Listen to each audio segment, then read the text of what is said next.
ओह, कितनी गर्मी है यहाँ। भाभी, आप लोग अब एसी क्यों नहीं लगवा लेते? मुझे तो अब एसी की आदत हो गई है, इसलिए मन ही नहीं करता गर्मियों में यहाँ आने का। मीना ने नाक चढ़ाते हुए कहा तो उसकी भाभी रिया झेप कर रह गई। सामने बैठी शोभा जी ने जब अपनी बेटी की बात सुनी तो बोली, बेटा तू वहाँ भाभी के कमरे में जाकर कूलर के आगे बैठ जा, थोड़ी देर में ही कमरा ठंडा हो जाएगा। और हाँ रिया बहू, तू इसके लिए नींबू पानी बना दे, इसे थोड़ी ठंडक मिलेगी। रिया रसोई में नींबू पानी बनाने चली गई और मीना अपना पर्स उठाकर कमरे में चली गई। अपनी भाभी के कमरे में जाकर वो एक एक चीज का मुआयना कर रही थी। जब रिया नींबू पानी लेकर कमरे में आई तो मीना बोली, भाभी ये पर्दे कमरे में अच्छे नहीं लग रहे, बहुत पुराने फैशन के हैं। मैंने तो पिछले हफ्ते ही अपने कमरे के लिए नए पर्दे बनवाए हैं, और आजकल तो ऐसी अलमारी कोई रखता ही नहीं है।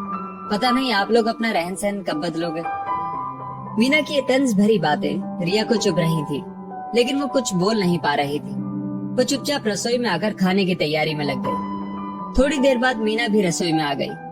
क्या बना रही है भाभी? दीदी को आपको भरवा करेले पसंद है ना, तो मम्मी जी ने आज करेले बनाने को कहा है। भाभी, ये रसोई में कितनी चिपचिपाहट हो गई है। मेरे ससुराल में तो किचन में चिमनी लगी है, थोड़ा भी धुआं और चिपचिपाहट नहीं होती। आप लोग भी चिमनी लगवा लो। रिया फीकी सी हंसी हंसकर रह गई। उसे इस तरह ननद का हर चीज में कमी निकालना अखर रहा था।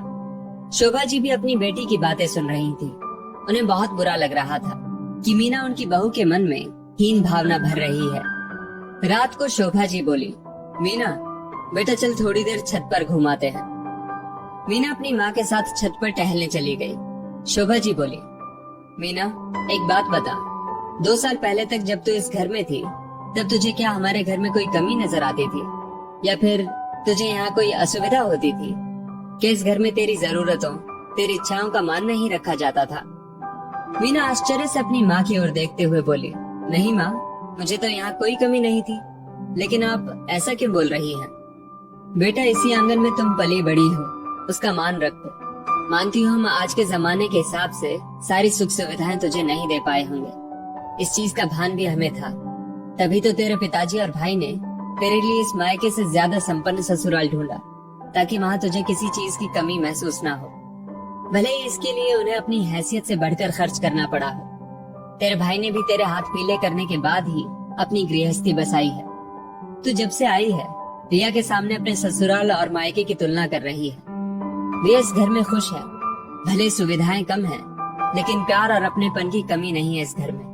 बेटा यदि रिया के मन में हीन भावना बैठ गई कि उसके पास तुम्हारी तरह आधुनिक सुविधाएं नहीं है और वो उसे भी मिलनी चाहिए, तो हर दिन घर में क्लेश होगा। सबके मन में अभी जो सुकून है वो खो जाएगा। अभी तेरे भाई की कमाई इतनी ज्यादा नहीं है कि वो एक साथ अपने रहन सहन में बदलाव ला सके।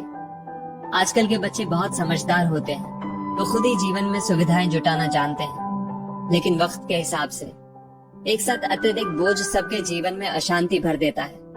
तो अपने ससुराल में खुश है, ये जानकर मुझे खुशी है, लेकिन अपने ऐशो आराम का दिखावा इस तरह सबके सामने करना अच्छी बात नहीं। आशा करती हूँ तू मेरी बात समझ रही होगी। मीना को अपनी गलती समझ आ रही थी। उसकी नजरें झुक गई।